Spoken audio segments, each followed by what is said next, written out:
It's Friday, Feedback Friday, the feedbackiest day of the week. Ha! It's Feedback Friday, and Thursday was a long day. It was productive, but it was long. And part of it was because I got motion sickness playing Doom Eternal, one particular level.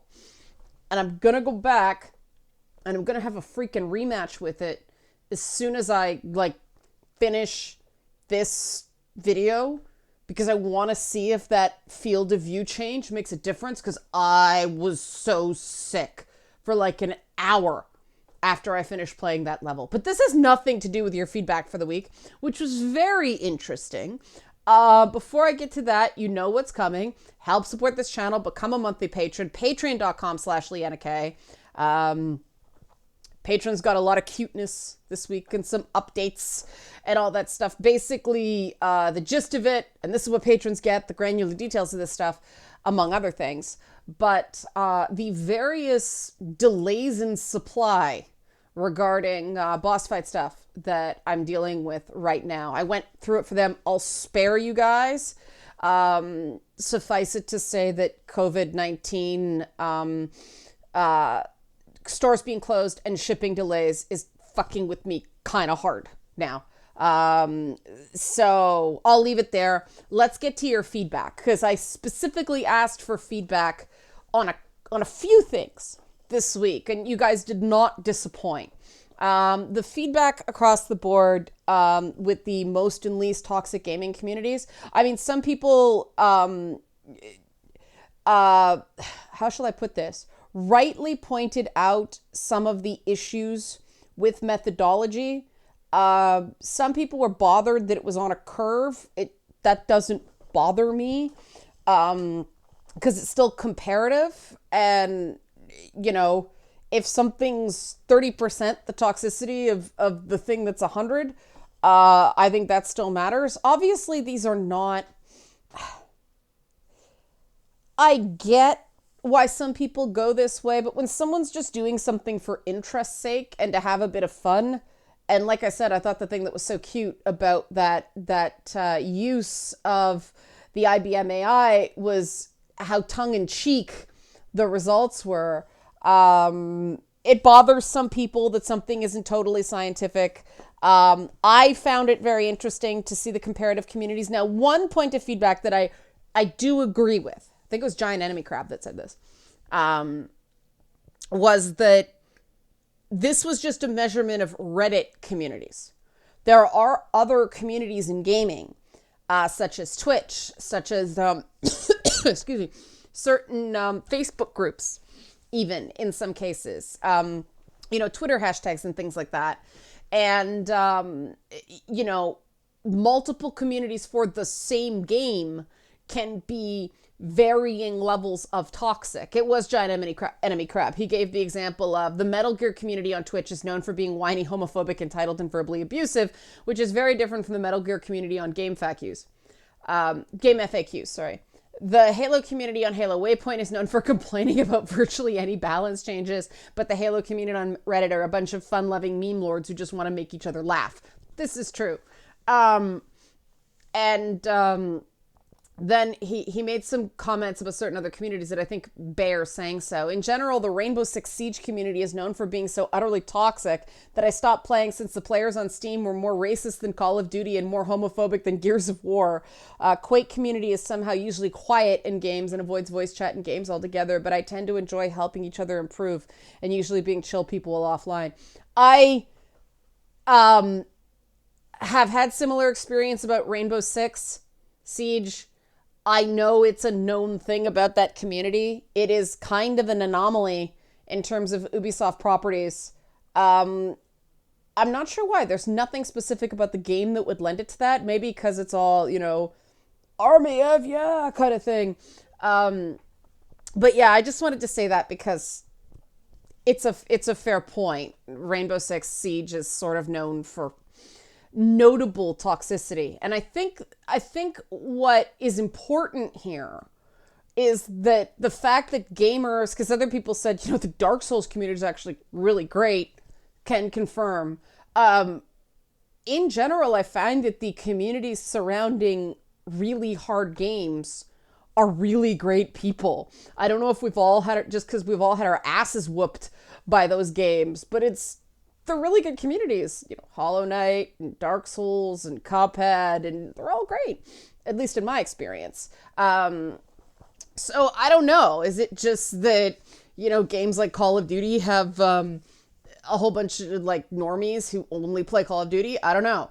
A few people attempted to explain what is going on with Rust to me, but apparently it's just one of those things that it's just a really toxic community full of shitlord teenagers.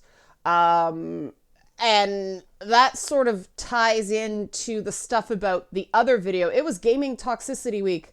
But again, just to wrap off that toxic gaming communities, the fact that I will maintain, be it resolved that, feel free to disagree with me here, but I maintain the fact that we can get some sort of measurement and show some sort of difference between notably more toxic gaming communities and notably less toxic gaming communities. Like we can measure this in an imperfect but meaningful way, indicates that gaming is not across the board toxic. Certain communities within gaming are toxic and some aren't. And so people need to stop talking about gaming in general as being toxic. This is very important. Can we agree on that? Let's hope we can agree on that. Moving on to the Vice article, which, of course was going to be a disaster. I had to gird my loins to read it, but you guys did take me up on trying to explain when the switch happened. And there were sort of three main buckets of responses. Obviously, there was some variation, but I'm trying to contextualize brevity, right? I'm not good at brevity, but I'm trying. One bucket is, I don't know when that happened either, precisely. Another was basically when the frat boys came into gaming, around the Xbox, but it wasn't the Xbox marketing so much as it was the frat boys that were drawn towards, maybe not the marketing, but the dominantly shooter games on the Xbox, Halo, Call of Duty, Gears of War, all that stuff. I love my Gears of War, I did. There's some, there are like the people who play because I think it's a cool cover-based shooter, and then there are the people who play because it's guns. Then there were the other people who took a more nuanced version of that, but it was basically gaming culture became toxic when, the ex-bros came in, the frat boys came in, and they were the ones that started treating women badly, and we all got blamed, and then there was this horrendous culture war, and everybody just stopped playing nice. There was a lot of discussion about the fact that, gaming was better when it was considered a sort of loser culture, when we were all just sort of losers who liked this stuff. It was better because when the cool guys, jocks, frat boys, whatever you want to call it, came into gaming culture, they brought their misogyny with them, and then we couldn't have nice things.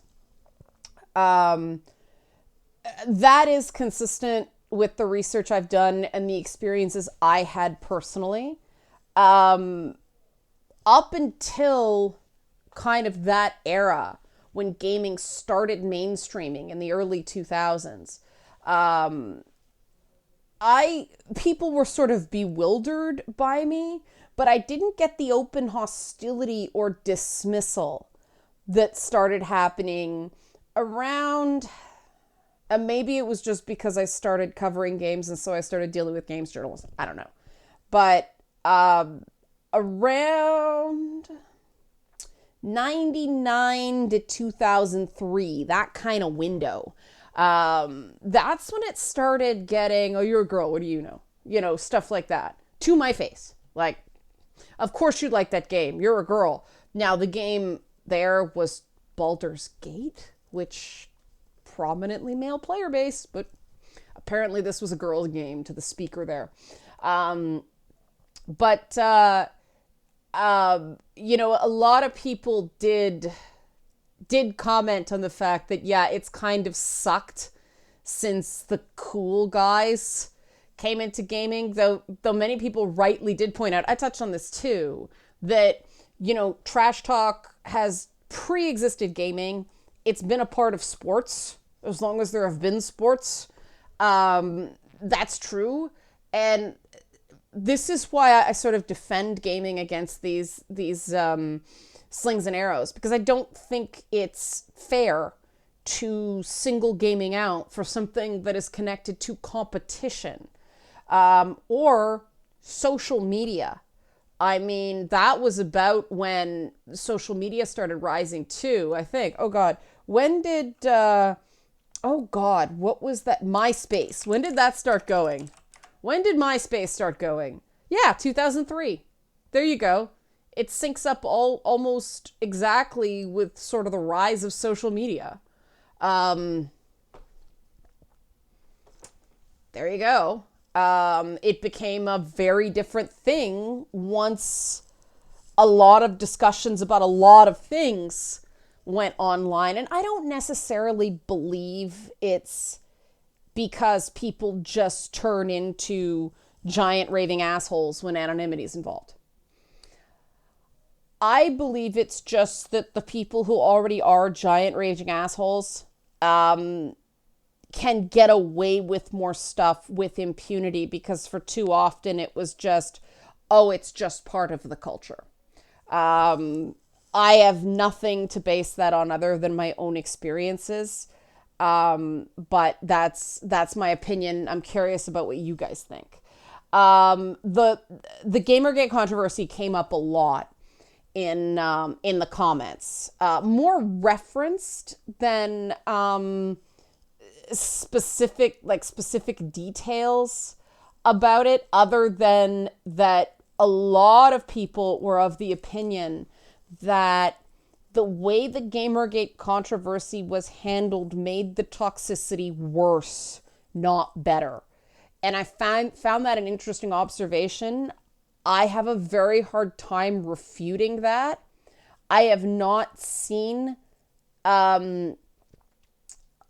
notable improvements in toxicity levels, and this is not across the board, this is within certain communities, since Gamergate. And that makes me think that, well, if the methods advocated by the people who opposed Gamergate actually worked, we should be seeing a notable decline in toxicity. And gee, maybe stepping on people's necks and telling them they're bad people isn't the best way to get people on side with what you want to do. You sort of have to get people on board and teach them why it's, a good thing and sort of collectively beneficial to treat people more kindly, or conversely, show that it actually allows individuals to be more individualized. And that's sort of the side I come down on it with, because the more I see the impacts on of collectivist thought on everything nowadays, the more I dislike it. And my attitude is this, and I know I've talked about this before, so forgive me if I'm repeating myself. There are things I like.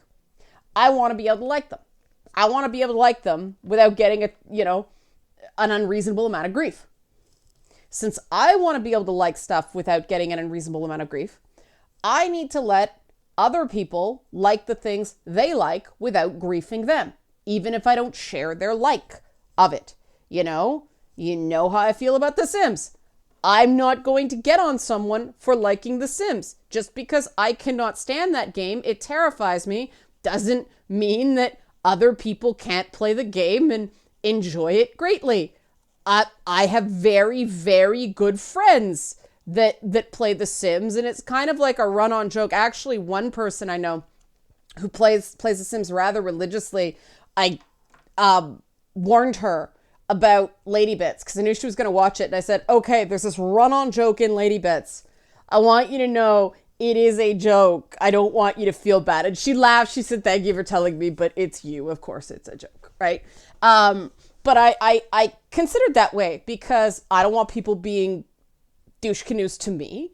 So I'm not going to be a dickwad to other people. I mean, it really is that simple. And that doesn't bring in anything but basic common sense. And this is something we should all be able to get behind. However, that whole formula breaks when people start calling out gamers in general as bad people and the industry as some sort of unique pile of toxicity, and everybody needs to change because everything is bad. To me, that is its own form of toxicity. I have never seen that be effective. Never. You can't go into, more impoverished neighborhoods and go, you're poor, so you're clearly something bad. I'm going to tell you how bad you are and how you have to change to be better. Nobody's going to give you the time of day. Nobody. I grew up in one of those neighborhoods. Trust me, they just think you're out of touch and entitled, and there's no reason they should listen to you because you don't understand what's what. You don't have the beginning of an understanding of their experience. And gaming's the same way. If you start your pitch by demonizing gamers are not going to listen to you. I really think that there's a big difference between, because what I found does work is it's easier if, you listen first and set the example, but somebody says, this bothers me.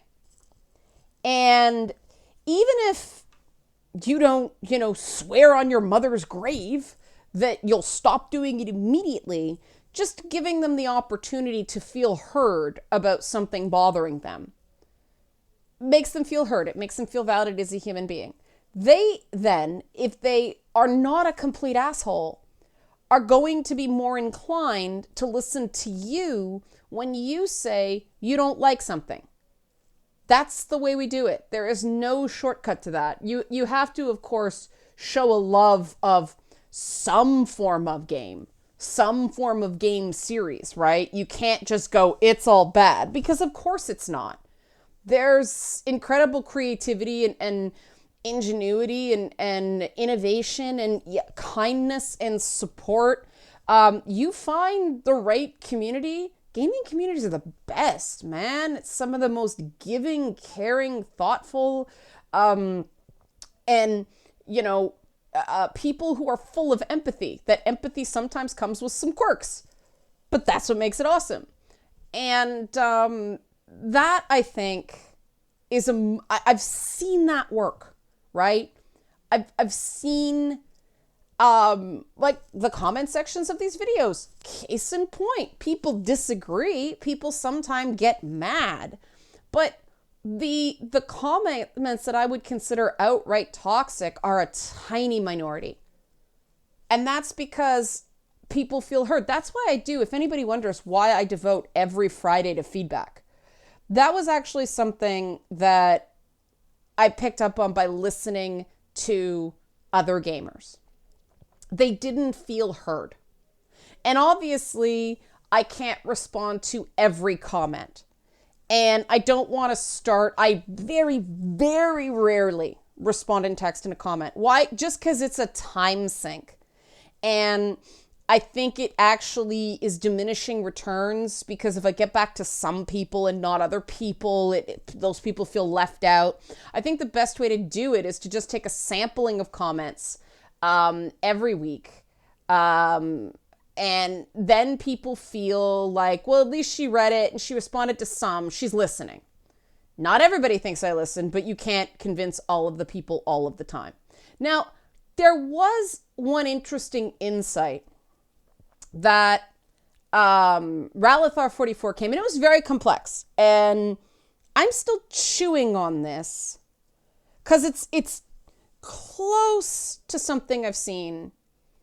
And I want to know if you guys have had a similar experience or similar feelings, because you are guys.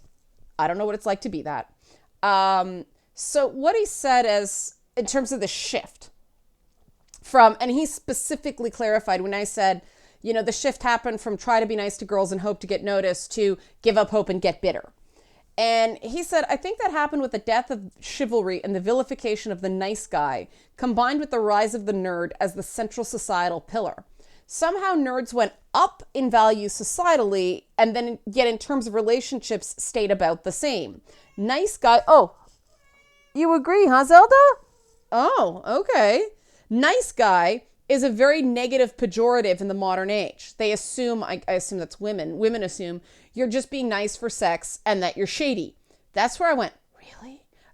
So I think this created an unresolvable disconnect. Societal value skyrocketed, yet romantic value remained relatively the same. So this was already kind of an uneasy balance many men faced. Then we enter the modern age of toxic masculinity. So now it's not okay to be a nice guy. It's not okay to be a jock. You're expected to walk this insane tightrope, and you'll still be the one with far lesser power in the romantic marketplace than the average woman, even if you do everything right. And if you're off by an ass hair, there's a significant chance you'll receive some sort of anti-man comments. He said personally he didn't succumb to that. He's in a good spot, but he can understand men that do. And if this is the issue, like I admit, come here, Sally Betty. I admit, I was not aware of this nice guys are creepers thing. Nice guys are shady because they only want sex. I admit, this is not an opinion I share. I have lots of male friends who are just nice guys. There's no sexual thing there. So that was eye-opening to me that this is a thing. I have heard from other people this tightrope that men are walking now, that there's no winning combination of variables now for men. And you know, the cynical answer, just so you guys know, I'm not doing this. It's sort of a gut reaction from women. It's like, welcome to what women have been dealing with this entire time. You're never polite enough. You're never pretty enough. You're never aggressive enough. You're never thin enough, or you're too thin, or you're too pretty, or you're too nice. Like, it's just, there's no winning. It's this tightrope. But it really does say something that instead of things becoming more flexible and more inclusive for women, the restrictions just tightened for men.